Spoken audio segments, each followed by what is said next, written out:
آج سے محض 1 سے 1.5 صدی قبل 3 بر اعظموں پر مشتمل خلافت عثمانیہ مسلمانوں کی مذہبی وحدت کی شاندار علامت ہوا کرتی تھی۔ واضح رہے کہ مکہ اور مدینہ بھی اسی سلطنت میں شامل تھے، جس کی وجہ سے دنیا بھر کے مسلمان عثمانی خلفاء اور خلافت کو نہایت عقیدت و احترام کی نگاہ سے دیکھتے تھے۔ اس خلافت کی بنیاد موجودہ ترکی میں قائم ایک چھوٹی سی سلطنت سغود سے تعلق رکھنے والے سلطان عثمان غازی نے آج سے ٹھیک 723 برس قبل سن 1299 میں رکھی۔ سلطان عثمان غازی کی زندگی میں اور آپ کی وفات کے بعد بھی فتوحات پر فتوحات اور سلطنت کے پھیلاؤ کا سلسلہ مسلسل جاری رہا، یہاں تک کہ آپ کے جانشینوں میں سے سلطان سلیم اول نے موجودہ فلسطین، شام، مصر،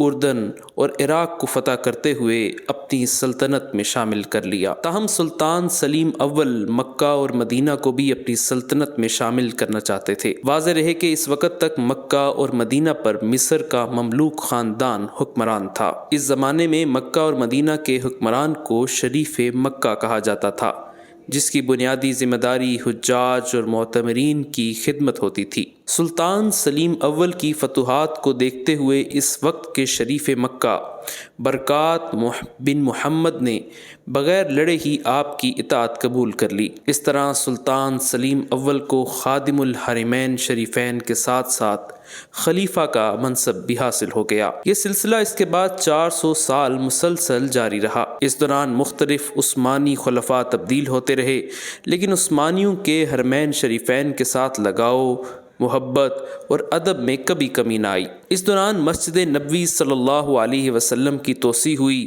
مدینہ منورہ تک ریلوے لائن بھی بچھائی گئی، جس کے آثار اب بھی مدینہ منورہ میں ملتے ہیں۔ مسلمانوں کی وحدت کی یہ علامت یعنی خلافت عثمانیہ یہود و نصارہ کی آنکھوں میں ہمیشہ کھٹکتی تھی، اور وہ مسلمانوں کے اتحاد کو پارا پارا کرنے کے لیے ہمیشہ اس کے در پہ رہتے تھے۔ ایک اور توجہ طلب نکتہ یہ ہے کہ سعودی عرب کے موجودہ حکمران خاندان آل سعود کے آباء و اجداد نے کبھی عثمانی خاندان کی اطاعت قبول نہیں کی، اور وہ ہمیشہ موجودہ ریاض شہر اور اس کے آس پاس کے علاقوں پر مشتمل ایک چھوٹی سی ریاست دریا کے حکمران رہے۔ ان کی عثمانی افواج کے ساتھ مختلف اوقات میں چھوٹی موٹی جنگیں ہوتی رہیں۔ تاہم آل سعود کو اصل طاقت سن 1744 میں محمد بن سعود اور سخت گیر مذہبی نظریات کے حامل شیخ محمد بن عبد الوہاب نجدی کے ساتھ اتحاد کے بعد حاصل ہوئی، لیکن اس کے بعد بھی آل سعود کو سن 1902 تک کوئی قابل ذکر کامیابی حاصل نہیں ہوئی۔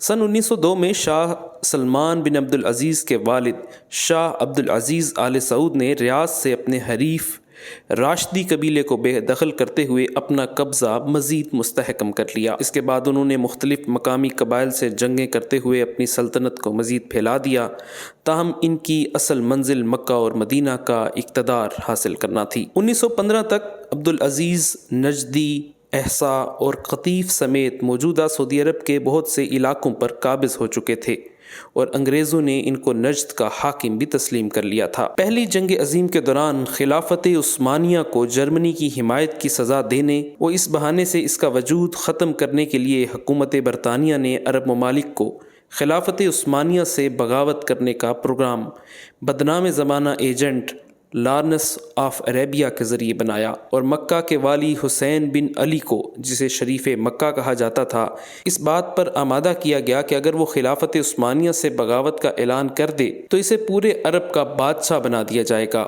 اور ترک خلیفہ کے بجائے اس کے سر پر خلیفۃ المسلمین کا تاج رکھ دیا جائے گا۔ شریف مکہ اس جال میں پھنس گیا، اور اس نے خلافت عثمانیہ کے خلاف اعلان جنگ کر دیا۔ ترکوں نے حرمین کی حرمت کی خاطر صرف اس شرط پر پسپائی کا فیصلہ کیا کہ انہیں مقدس تبرکات دے دیے جائیں۔ چنانچہ انہیں تبرکات دے دیے گئے، جو آج بھی ترکی کے دارالحکومت استنبول کے توپ کاپی میوزیم میں موجود ہیں۔ عرب ممالک سے خلافت عثمانیہ کا اقتدار ختم ہوا تو انگریزوں نے شریف مکہ حسین بن علی کو عرب دنیا کا بادشاہ تسلیم کرنے کے بجائے اس کے بیٹے امیر عبداللہ کو دریائے اردن کے کنارے پر ایک پٹی کا بادشاہ بنا دیا، جو اردن کی مملکت ہاشمیہ کے نام سے معروف ہے، اور اردن کے موجودہ بادشاہ عبداللہ اسی امیر عبداللہ کے پڑپوتے ہیں۔